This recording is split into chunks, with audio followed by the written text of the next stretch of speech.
And awesome. I'd like to welcome everybody to another episode of How to Make It in Toronto. Super excited for today's episode. I'm sitting down with a great friend, Mr. Bourke Marrison, a marketing consultant, founder of his own agency, phenomenal person to speak with, great wealth of knowledge. I think we're going to get a lot of today's episode. So super excited to have Bourke here today. Welcome, Bourke. Thanks, Tom. Thanks, man. It's good to be here. You oversell me significantly, but I'll take the praise. Of course, man. So for today's chat, really just want to dive into, understanding your definition of success, understanding what you do as a marketing consultant, getting into what the Nature agency is and your work there, and then more so into any advice, any tools that you're using right now that are currently helping. And I think because I have a marketer in front of me, I have to ask the question about AI. We're going there. We're going there. Right? Yeah, because I got a lot to say. Perfect. Yeah. Okay, so the first question I always ask everybody on the show is, how do you define success? So the definition of success to me has evolved over time, not surprisingly. Initially, when you come into the world of work after you've done whatever it is prior to that, whether you've been in school or doing something else, tends to be largely defined along fiscal lines, right? Have I succeeded? Am I making X? Have I achieved this? Have I purchased that? Have I done, have I met these various milestones that a lot of people put up? You got a house, you got this, you got that. Success for me now has become a definition that revolves around where you are as a person and where you are mentally. Yeah. And I don't think I have to heavily beat on the notion of mental health. We've become a much more enlightened society and we understand these things. But what became the definition of success for me was finding something that allows me to do what I like to do, which typically revolves around the marketing thing, and we can talk about that. But it's about finding something that makes you feel happy. Yeah. Because the one thing, and I think we'll get into this a bit later too, is that in the course of pursuing my interest in marketing, I came across certain aspects of that particular job function that were, I'll say, deeply dissatisfying. And no amount of money in the world would have made it any better. Yeah. So success is really finding something that fits with you, makes you happy, and drives you to get out of bed every day. Because I think if you achieve those sorts of things, if you succeed on that front, some of the other things will probably fall in behind it. Yeah. I love that answer. I totally agree. I think for me, again, is when I was first introduced into the whole topic of success, you define it as like the money, as like these things that you're trying to attain, when really it is success is that inner thing that winning that inner battle, learning about yourself, learning what you do well, learning what you love to do when you get up. And the more I've kind of gone into the subject is the more you're learning that. And like hearing that answer, it's like, always just kind of brings that point back up in regards to like, that is what success is truly. Yeah. And it's something I wish that, some days I don't have many regrets in life, but I think it's something that I wish had kind of dawned on me a little earlier. Yeah. But I think it's a process, right? Yeah. You have to do that journey and take the learnings from that journey. The one thing I hope that maybe people will take from this discussion we have, or that is something will sort of maybe occur organically in our societies, and people will begin to reframe what success is, because I think it's easy to get caught up, particularly in the context of consumerism, things like that, driven by social media. You get caught up in the notion that if I've got brand X or dollar Y in hand, that hey, I'm successful. Yeah. But it's part of living. Part of living. You learn as you go. You learn as you go. Yeah. Totally. And I think that's interesting, certainly because like you're a marketer, and have that understanding of, for example, how people are maybe shaped to see things, is a way of saying it. Yep. Do you think there's a way that even, for example, you can maybe, or is there a way just in general, people can reshape how they can look at what success is rather than looking at it as from a consumer way, but like starting to see it as a more of a journey? Because that's one of the main things I'm trying to do with the show, is show success as a continuous journey. It's a continuous battle. You're never going to get to like a point X. You're going to set your goals, you're going to achieve them, and you're going to reset those goals again. It's like, it's part of that. So to me, it's like, how can you, the questions I'm asking is, how can you also start to reframe that look of success in that sense from your perspective? Well, I consider myself to be very fortunate because I think I've lived through a very fascinating period of history. I started my career in the pre-internet age. And so I've seen how it has impacted, evolved, changed what we do. But at the same time, what I've noted in particular, and something that gives me a little bit of optimism, is that we generally as a society, and I think probably some of the MAGA crew out there notwithstanding, we've become more aware. Yeah. And people who use the term woke, I'm not going to use the term woke because it's just become so baggage laden. But we have become more aware of things beyond the material, right? So we look at, for example, an understanding, awareness, and acceptance of LGBTQ. That's great, man. I mean, these folks have been around forever, right? And now, and I see it in my daughter's generation, they have trans kids at school, and they don't bat an eye. They don't care, right? She's got girlfriends who may or may not be, this way or that. It doesn't matter. It's not an issue.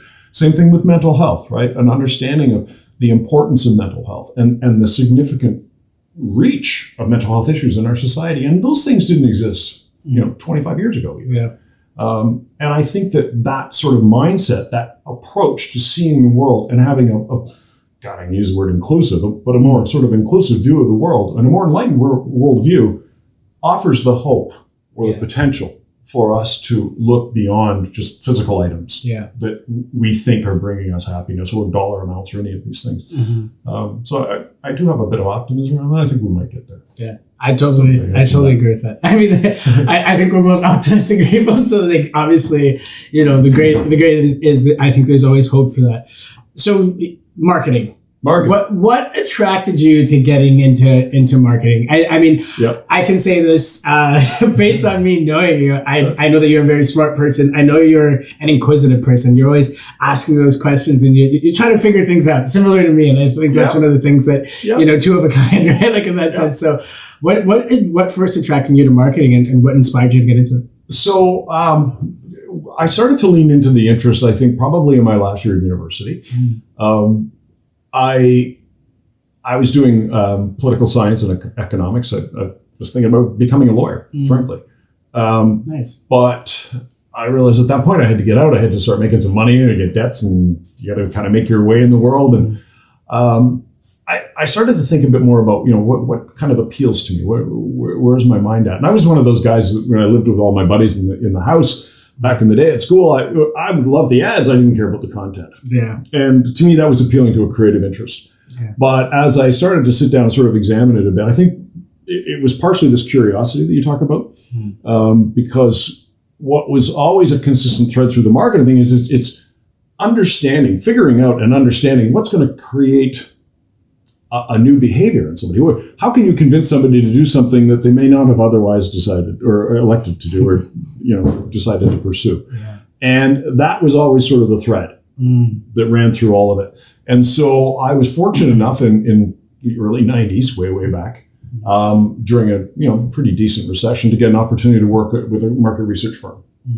And so that was a really great jumping off point to see how data and information, intelligence, insights, et cetera, are used to drive, shape, form, and inform sales and marketing work, right? Because ultimately you're taking this information and you apply it to how you're going to conduct your business or you're going to market your products.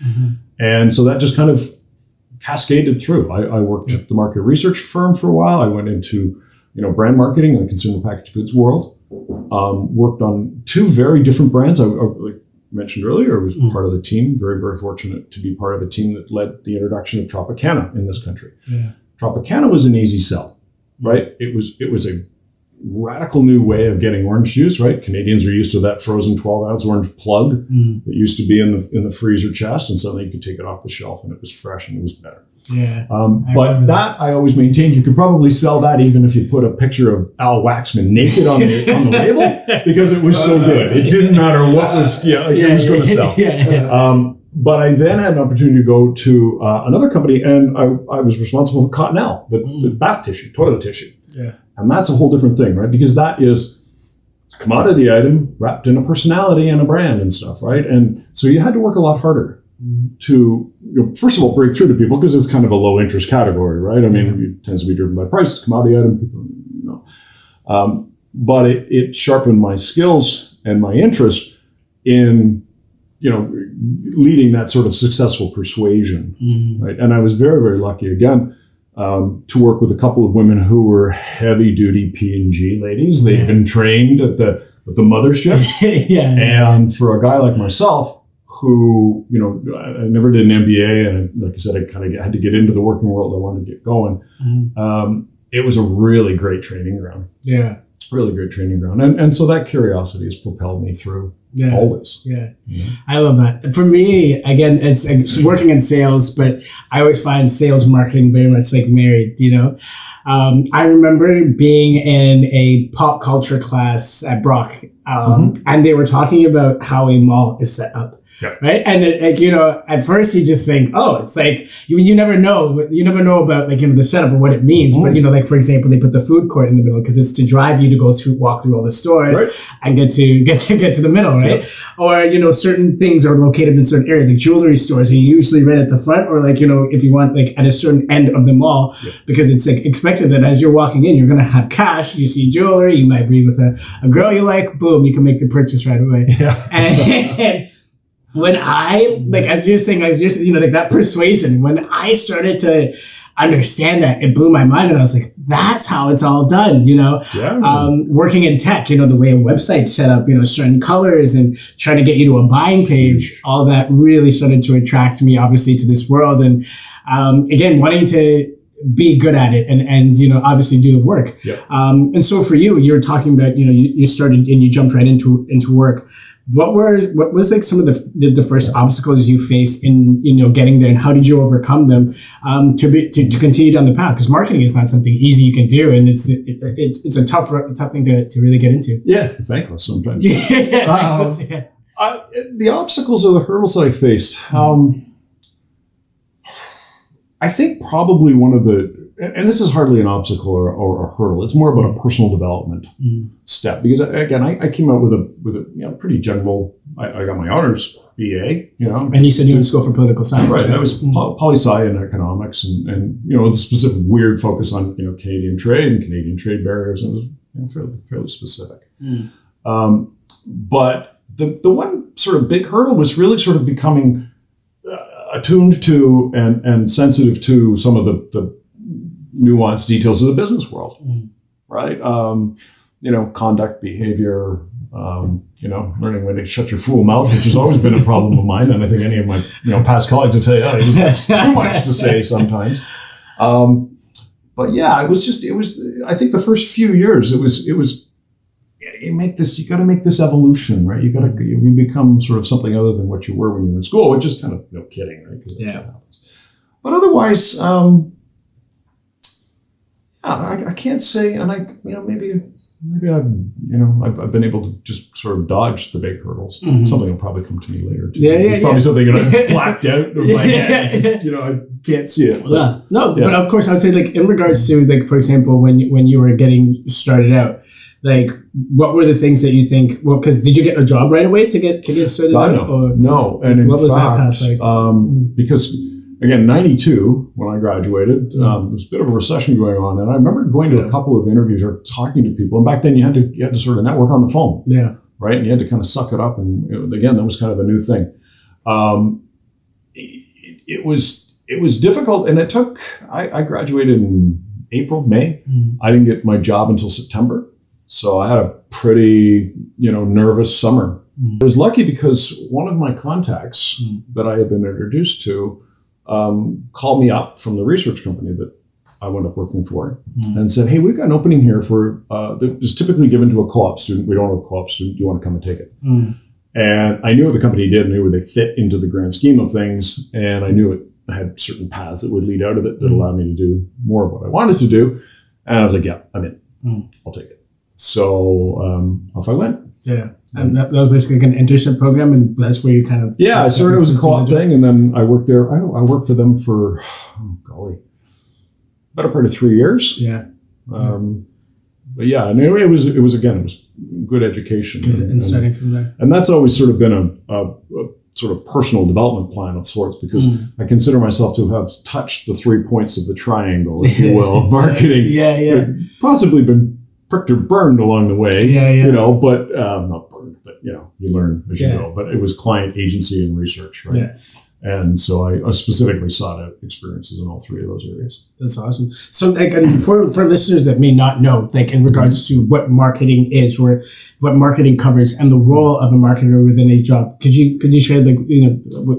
Yeah, I mean, how would I describe it? It's funny, after doing it for so long, you come up with a bit of a word challenge.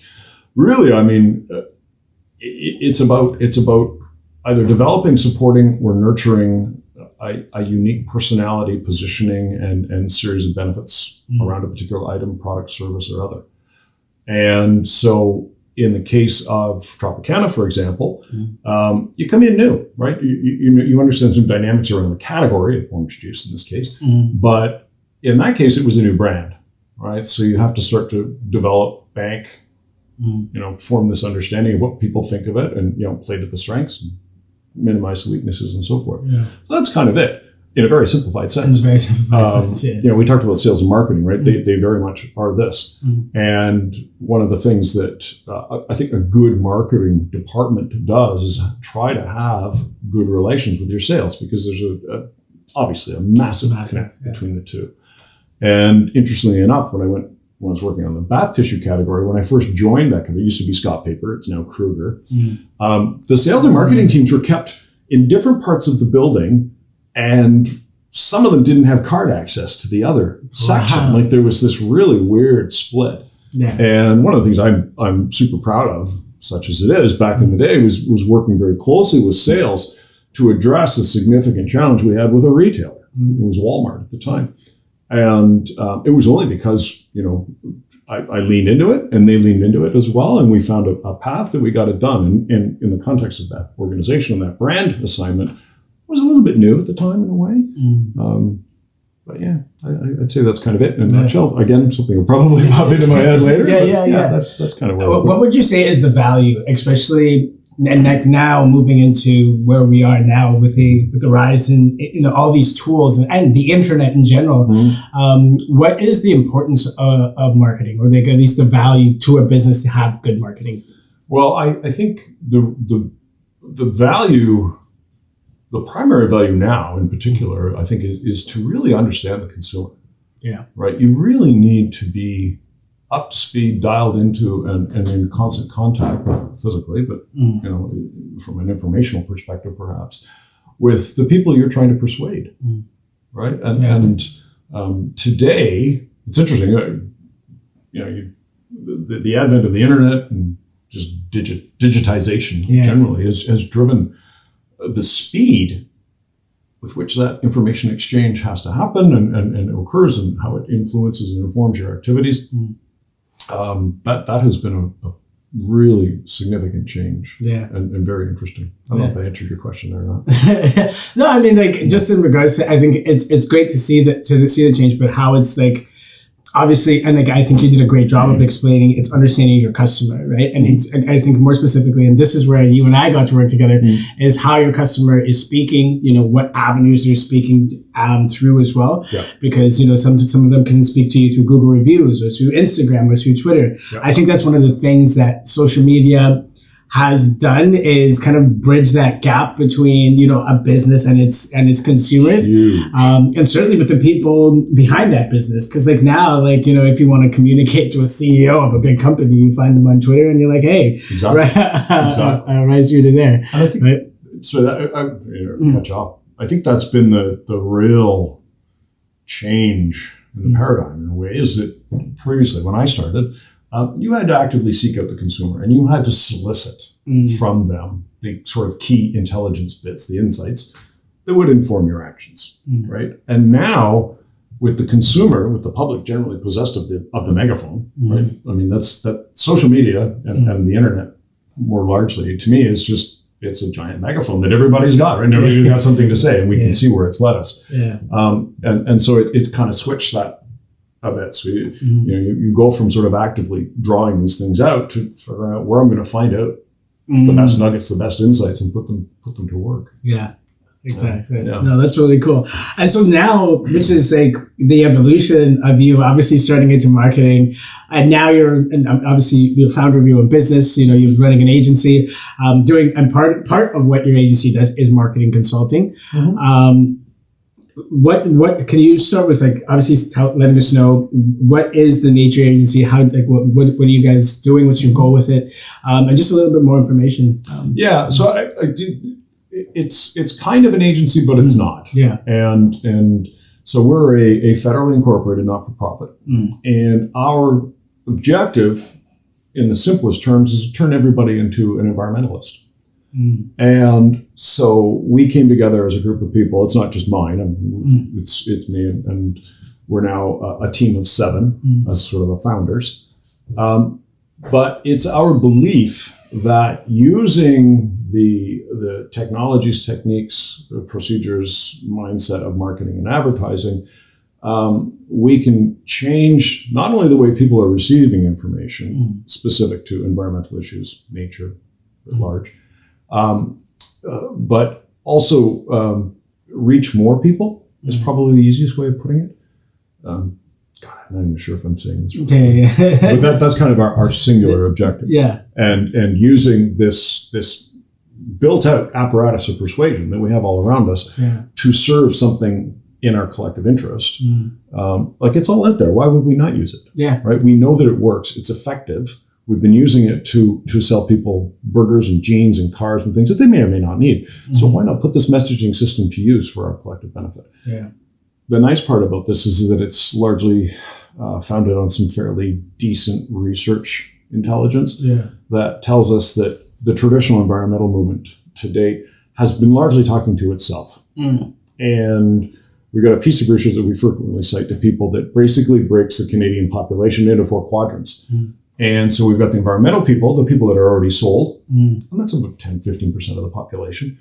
You've got sort of the people at the top of the corporate pyramid, it's about 5% of the people who, they'll say they like it and they'll do everything they need to do because they think it's going to get them where they need to be from a business perspective. There's another group, I think we kind of reference the MAGA type people, right? Who will never be persuaded, right? They love gas and oil and they're going to do it probably just to own the libs, as they like to say. But there is a very large piece of the Canadian population, that's roughly 60 to 70% of the population, depending on how you cut it, who are concerned or predisposed to do these things, but are not possessed of enough knowledge, support, encouragement, or whatever to actually make the change. They want to do it, but they're put off potentially by the environmental message. They're not targeted properly, and they're not getting the sort of proper motivation, information, and messaging that would lead to positive steps and actions. So our role, knowing that these people are reachable through this apparatus of persuasion, is to change the tonality, the message delivery, and the techniques of driving the messaging to this group to achieve the change we want to see. That's awesome. I think it's so needed, especially right now, because of course, obviously we talk about climate change and people have their views on it. But being in this consumer sort of market, and to me, I see it from the perspective of just taking out and like not putting anything back in. Eventually, again, like, this is not a infinite world, or they're not infinite resources. Certainly is not. And you're totally right. There's this huge engine of persuasion.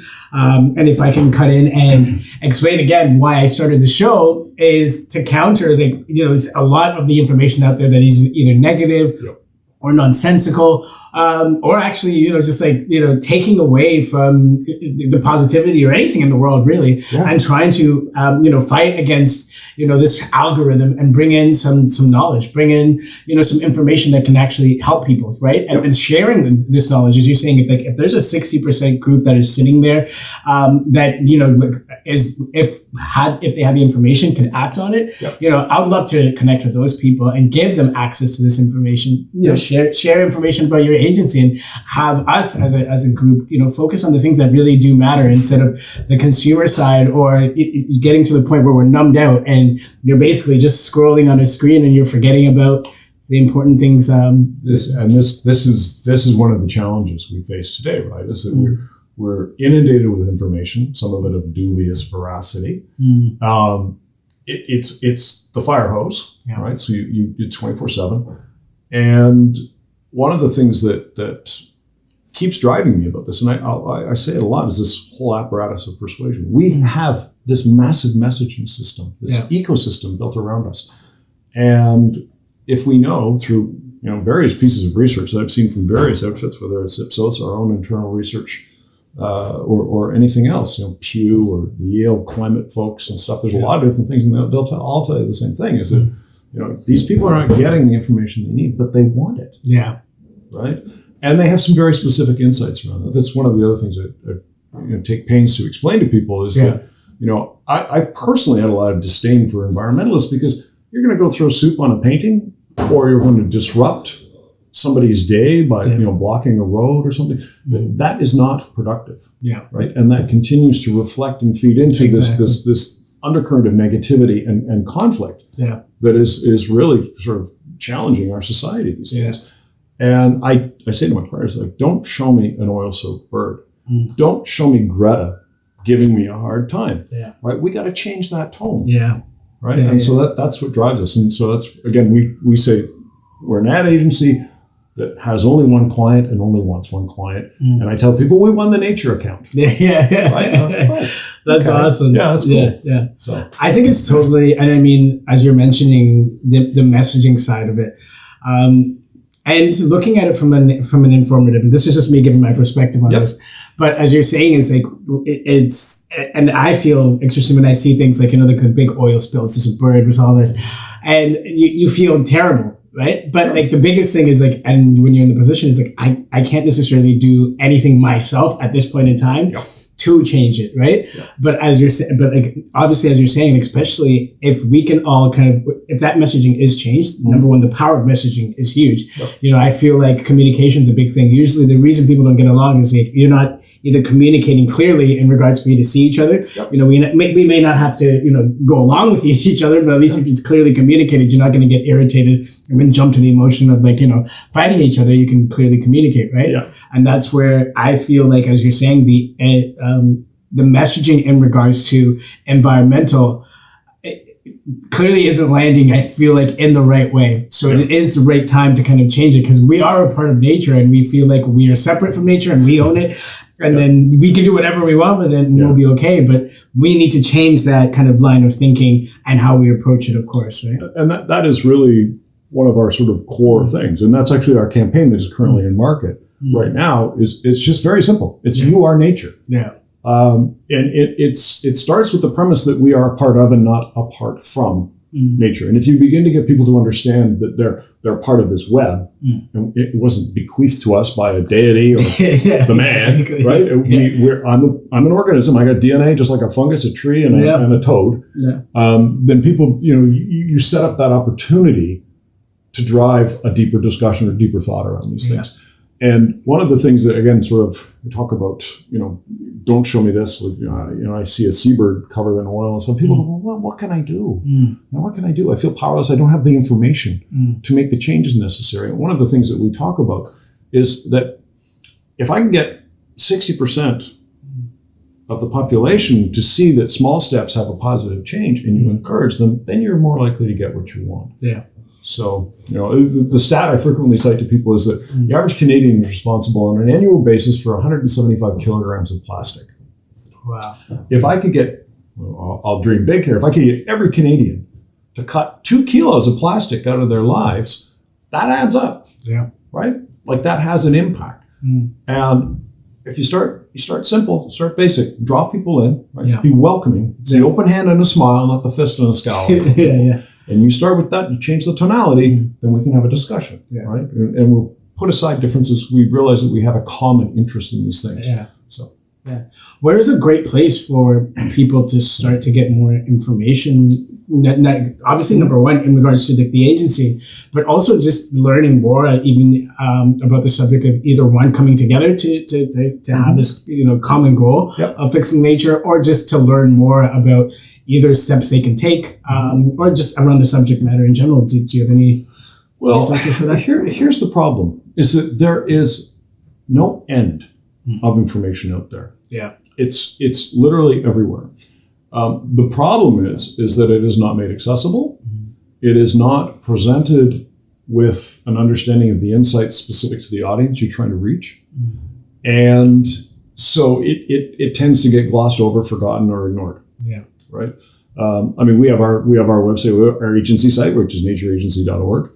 We have our campaign site right now, which is naturenow.ca, and everything we have drives to that. And if you go to the site, for people that are, sort of more heavily informed about the environmental movement and things that you're trying to achieve through that movement, they'll go to the site and go, well, that's kind of light. But that's where you have to start. Yeah. Right. So we have, for example, on the site, we have simple tips. Yeah. Right. A basic tip. We laugh about it. Every year, I throw my pumpkin in the garden, right? Because the animals are going to eat it. It contributes to the diversity in the soil. Like you're giving back, right? Yeah. Same thing with all my leaves. I put all my leaves back in the garden. I put them on the curb, yeah. Right? Because the minute you put it to the curb, you're assigning that thing a carbon footprint.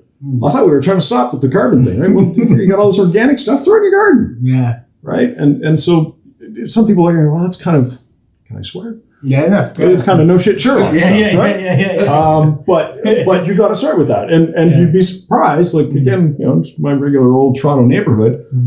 All this stuff goes to the curb. I got these neighbors putting all of these like leaves in bags and stuff, and then the new giant fume belching truck drives up and down. Like if you could put all that stuff back in your garden, you're supporting the ecosystem of your garden. Yeah.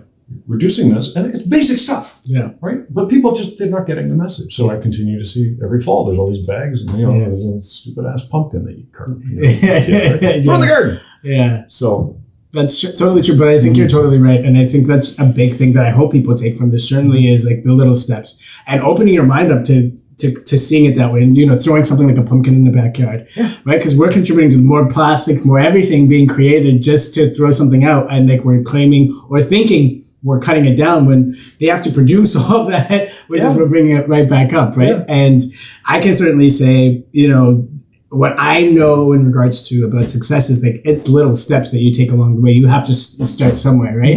I feel like everyone, and I think technology's played a big part in this, is looking for that instant gratification. Like I do this, and I worked out yesterday. I should have abs the next day. Exactly. It just doesn't work like that. But once you get into obviously like the rhythm of doing like a workout once every 3 days, and you start to see the benefits, feel better. That's when again you really start to see the change, right? And behavior change, right? It's not like you're saying. It's not a switch. Yeah. Right. It's a series of conscious steps that you can take, and if they're positioned in a way that not only appeals to your own, naked self-interest, which every organism has, right? It's you don't want to be killed. It's really what drives it. Yeah, exactly. But at the same time, if you can position it in a way that's not threatening, not scary, and doesn't seem too daunting, you're like, oh yeah, man, I could do that. Yeah, I could do that. Exactly. Right? It's easy. Right. And that's really sort of the underlying premise of what we're trying to get to here. That's awesome. Move lots of people, reach more people, and make, just like you said, a series of small changes. Lots of hand motions with my friends that I'm dealing with Nature Agency because all we do is talk by Zoom unless I'm in Vancouver. Yeah. And rather than doing this, right, going deep, and I got all these crazy environmentalists who are like, I want to do this, I want to do this. I want this, right? If I can get that action spread across way more people, then we're going to do something. Yeah. So it's time to change it up a bit. And apparently people agree because I was telling you before we lit the cameras up here, we've had some very interesting levels of enthusiasm and support from other corporate entities and so forth. So off we go. We'll see what we can do. Yeah, no, that's awesome. And you're definitely going to be able to find more information on the Nature Agency on our website, and we'll be sharing more information in regards to what they're doing because we certainly support it. And I think it's something that's super important for us to be thinking about and working on together as a part of nature, right? And again, it's like, don't look at it like it's rocket science. It's not. It's so basic, and it starts with the most simple little step to get started and to get switch the conversation, into doing things that are going to be beneficial for us as humanity, as nature, as a planet in the long run, rather than setting ourselves up for failure, which is exactly what we're going to do. Well, we're doing a hell of a job right now. I mean, it's, I don't want to be alarmist or anything, but I mean, the truth is there. I walked in here today. It's the end of January. Yeah, it's 5 degrees outside, right? Yeah. And weather changes, goes back and forth. We have thaws, but we're seeing obvious trends. We had the hottest year on record, 2023. Yeah, that's crazy. So anyway, I wanted to ask you a couple of questions, just in regards to obviously AI, and you work in marketing. what do you, and obviously you and I have worked for an AI marketing company before. We worked at Talkative together, which is where I met Bourke. And one of the main reasons I have him on the show is like, he taught me, quite a lot. And we always had these great chats when we were there. And especially because I was in sales, you were there for the marketing purposes. But I always remember you telling me in regards to kind of like when you're looking at a sale, make sure you understand their budget, make sure you understand, the solution very clearly to the problem that you're solving for them. And then 3 benefits moving forward, right? Yeah, exactly. And I've always used that since working with you. I still use it now. It's like when I look at a client, I'm like, okay, what's the problem? How can I solve it? What's their budget? I remember you're always like, what's the budget? Yeah, you should know the budget. Gotta know, man. Gotta know. And don't be afraid of asking that question. Yep. And then, key benefits moving forward. So, just giving a background in regards to Bourke and I working together, but working in AI and with AI, we're seeing, and with the way it works, being, for the most part, task-oriented, admin-oriented, a threat potentially, or if you want to call it a threat, depends on how you see it, towards marketing. Right? Yeah. How do you see marketing and AI going forward? Do you think it's going to affect marketing? I think absolutely, absolutely, and I, from a sort of general high level perspective, the ability to digest, process, and learn from vast amounts of information is really going to push humans to one side. It's not to suggest I think that we'll be completely out of the loop, because any tool you develop is only as smart as the person that operates it, designs it, or tends to it. But the speed, the iteration, the ability to do things, at scale very quickly, I think it's going to really change things, and we're already seeing it. I mean, just to cite a specific example, I had a video call with my partners this week, and we're talking about where and how we're going to incorporate AI-based tools into our business. So, for example, images, DALL-E.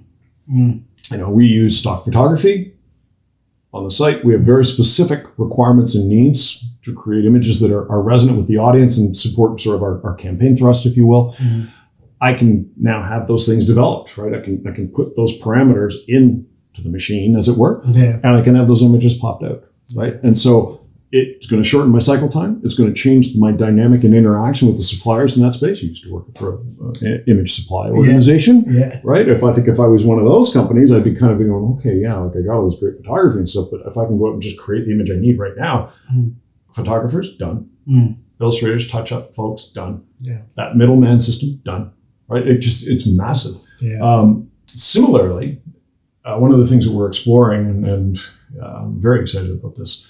I don't know if I'm allowed to really get into it, but I'll talk about it a little bit anyway, because what the hell, it's pretty groovy, I think. Is in order to engage the audience we're seeking to persuade through nature agency, you need some novel details, right? You need something that's unique and different. And so one of the things that we're exploring is using AI to create a simulated reality that would allow us to present the voice. Part of what we're all about is giving voice to nature, right? And speaking through nature's voice.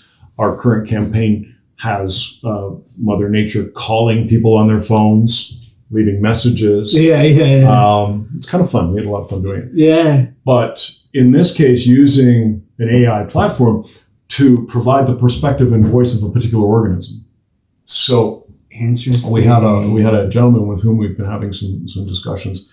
He put together a prototype for us that allows me to have an interactive relationship. Maybe not using a relationship, say a dialogue, because, not biblical relationship, with a salmon.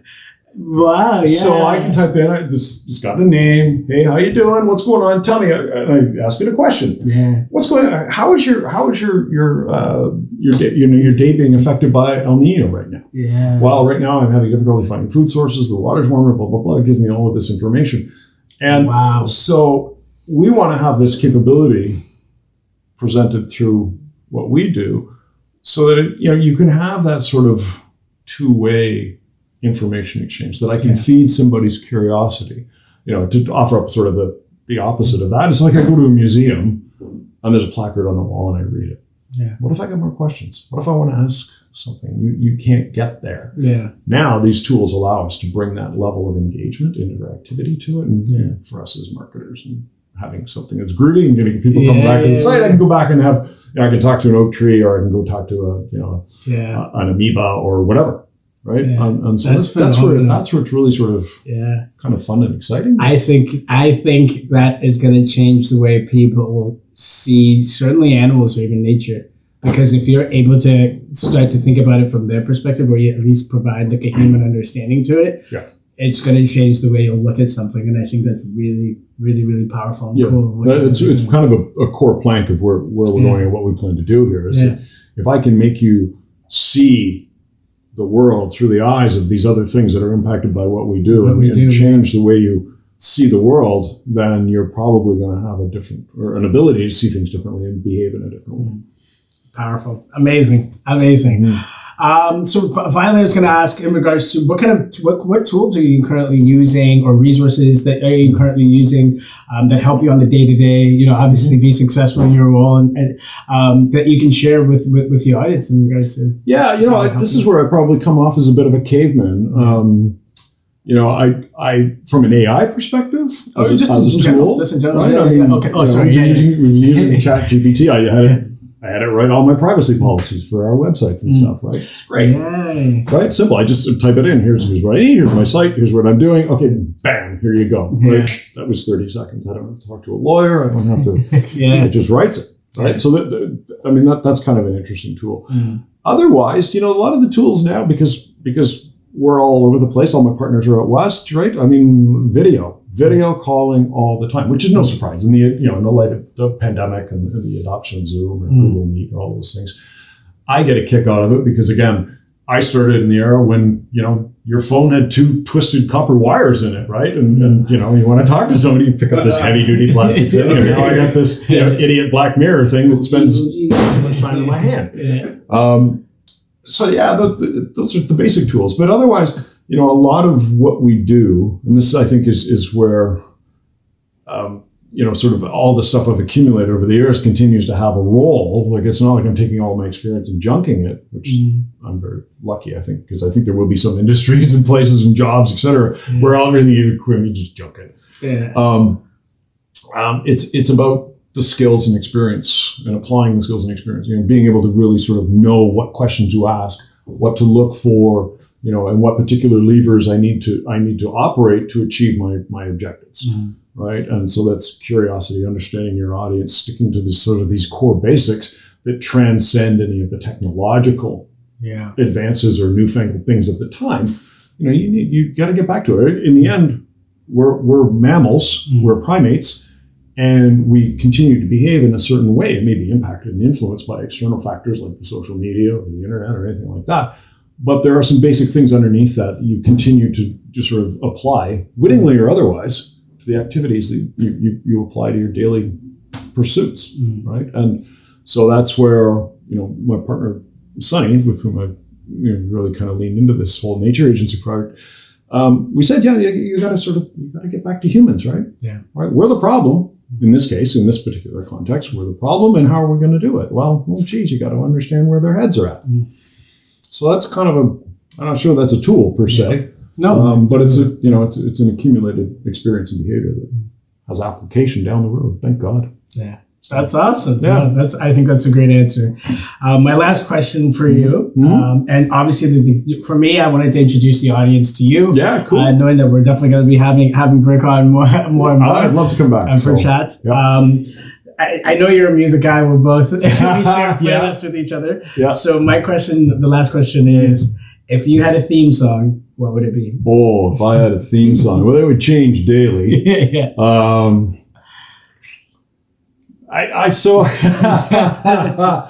this is going to sound weird. I don't know why it popped to mind, but it's Lou Rawls' Groovy People. Yeah. Because that song talks about the positive benefit, the positive influence of positive thinking, smart thinking folks. Yes. And, one of the things that I learned to do, frankly, as a younger man, and as I was getting into the business world, was to really lean into knowing people and getting to know people. And you know, when I was a younger kid, I was kind of shy. I wasn't really an introvert. I was a bit of an idiot class clown, but I was still fairly shy. And you know, you realize that, especially in this business where you're dealing with people, you got to know people, you got to influence people. It's about, you know, meeting people, and I've really come to just love the fact that I know some really groovy people, and the people that really stand out to me are positive, they're fascinating, and they share you know, an interest in the world. You know, whether it's my interests or their interests.